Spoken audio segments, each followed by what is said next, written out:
Mata upo e ono se furutasi. O le manuia e maua mai le mesia e lona nuu.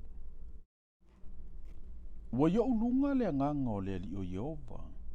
Awa ua faa uina o Yehova e tala i le tala lele i e ua tingaina. Ua ia awina mai a ue fufusi e loto momomo. E tala i le saolotonga i le tafeanga. Ma le matuata tala ina o e ua fusi fusia. E tala i le tausanga e tali le leia mai ai e Yehova. Ma le aso e tau iai masui e lo tātou watua. E faa matala loto i e faa nono o malava. E avatu le fia fia i e faa nono i siona. E foa ina atu ia i lanto ule matangofi. E sui ia i le lefu lefu. O le u o le oli oli. E sui ia i le faa nonoa. O le ofu e fai ia i vi inga. E sui ia i le loto faa vai vai. E ingoa i lanto. O la au o le ami o tonu. O le faa to anga Yehova. E fai mona vi inga. Lanto ute ati ina e fo i mea na faa tafuna ina mai le vavau. Lanto ute faa tu ina mea na faa tu ufua ina na mua. Lanto ute to e fai a ai sa faa tafuna ina. O mea sa tu ufua i lea tu pulanga ma lea tu pulanga. E tutu tangata e se malanto leo leo i a outou la fu mamoe.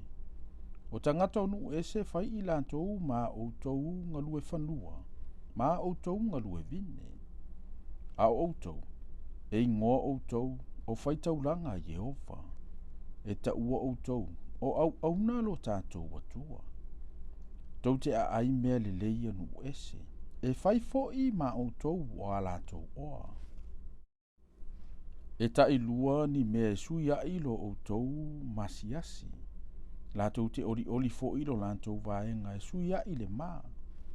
A wai fai mo lantou to file ta ilua. Ilo lantou nuu.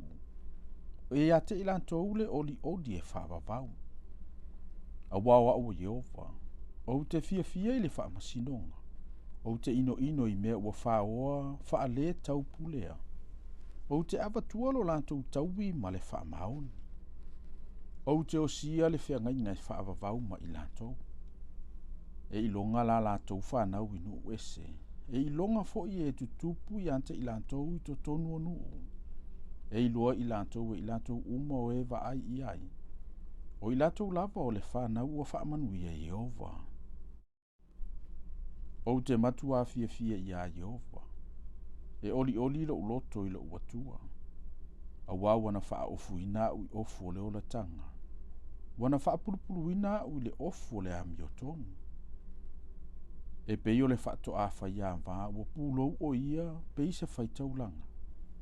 E pei o le wha to a nofo tane foi ua teu o ia i ana teunga.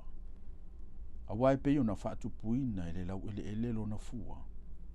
E pei o na wha tupuina foi e le wha to anga mea ua totoai. E whapea lavo na wha tupuina e le ali o Yehova o le ami o tonu ma le vi inga. I lumo no uma.